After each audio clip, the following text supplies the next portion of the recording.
spektakuler atau hal-hal yang bakti yang murni. Mungkin kita belum bisa, tapi paling tidak pertama-tama mari kita tunjukkan bahwa kita bisa bekerja bersama-sama, kita bisa rukun, kita bisa saling mencintai semua penyembah. Tidak ada lagi hal-hal yang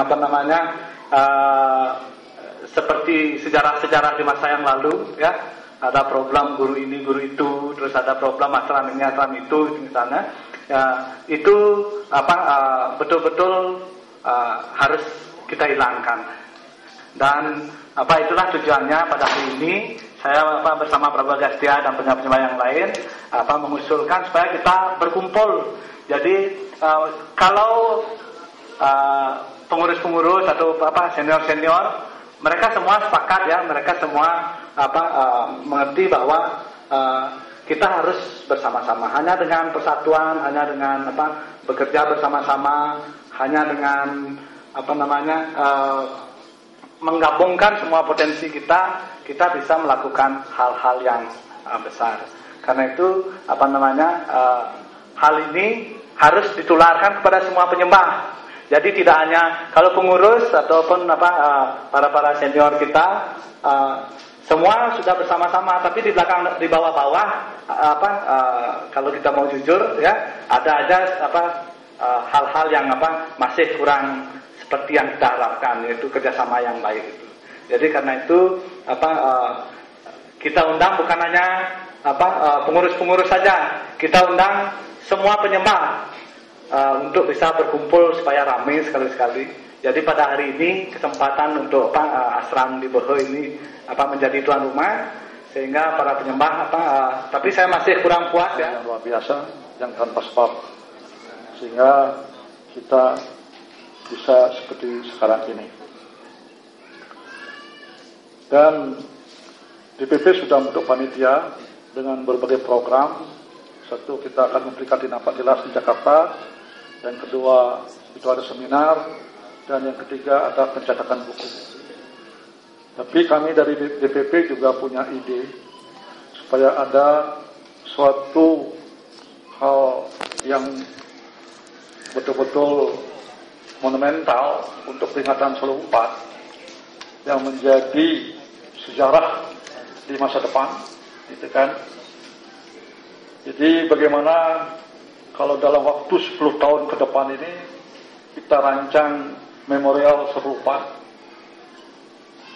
sehingga itu akan menjadi suatu monumen sejarah yang abadi nantinya, yang akan diperingati terus-menerus oleh generasi kita, anak-anak cucu kita. Sehingga lagi 10 tahun kita akan peringati 50 tahun 10/4 berkunjung ke Indonesia. Itulah monumen. Nah, di mana letaknya, tempatnya, ya, ini hanya usul pribadi, silakan pikirkan.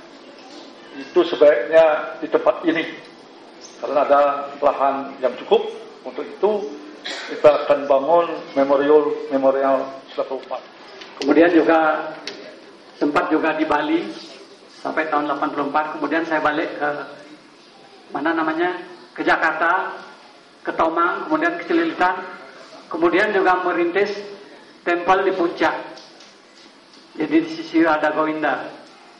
Jadi kenatipun waktu itu kami harus mandi di air comberan, ya. Jadi mungkin belum banyak yang tahu bahwa kami pernah mandi di air comberan di Puncak, di Radha Govinda. Dan juga waktu kami juga banyak kami luangkan untuk melakukan pelayanan kepada para sanyasi, termasuk juga GBC kita, Silakawicana Maharaj. Bahkan pada saat itu sama sekali belum ada tempel di Bali. Jadi menjelang tahun 90-an belum ada sama sekali tempel di Bali. Sampai kita sendiri mengadakan acara itu di pantai-pantai. Jadi misalnya pantai di tempat tinggalnya Prabu Brithatma, saya lupa namanya. Ya, Kedungu. Jadi kemudian kita kesana kemari, bahkan rumah-rumah Grihasta yang kita sempat kunjungi yaitu rumahnya Prabu Idura dan juga kontrakannya Prabu Agastya pada waktu itu. Jadi begitulah fasilitas sangat minim yang kita hadapi, yang kita dapat pada itu. Tapi sekarang begitu banyak sekali tempel Tapi saya masih agak sedih. Kenapa? Karena sedikit sekali penyembah yang mau menyerahkan diri dan tinggal tempel untuk melakukan pelayanan. Jadi misi Srila Prabhupada sangat besar. Srila Prabhupada tidak pernah membuat misi yang kecil. Jadi karena itu kita persiapkan dari sekarang bagaimana kita menyediakan SDM itu. Jadi Srila Prabhupada pernah meminta, kalau kalian tidak bisa menyerahkan apa-apa, serahkanlah satu anak kepada saya untuk saya didik menjadi brahmachari.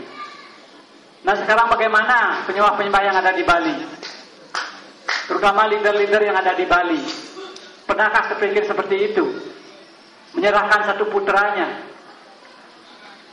untuk melakukan pelayanan pada Srila Prabhupada? Jadi apakah kita terus secara fisik membangun tempel banyak sekali tapi tidak ada yang akan melakukan pelayanan? Jadi banyak sekali ada protes dari tempel-tempel, kami kurang pelayanan, kami kurang penyembah dan lain sebagainya. Bahkan di sini juga saya dengar juga ada sesi giliran untuk melakukan pelayanan. Jadi hal ini perlu dipikirkan bersama-sama. Jadi waktu rapat di hotelnya Prabu Narasingha, saya pertanyakan pada Saki, sekarang begitu banyak tempel, tapi kenapa banyak sekali tempel kekurangan tenaga?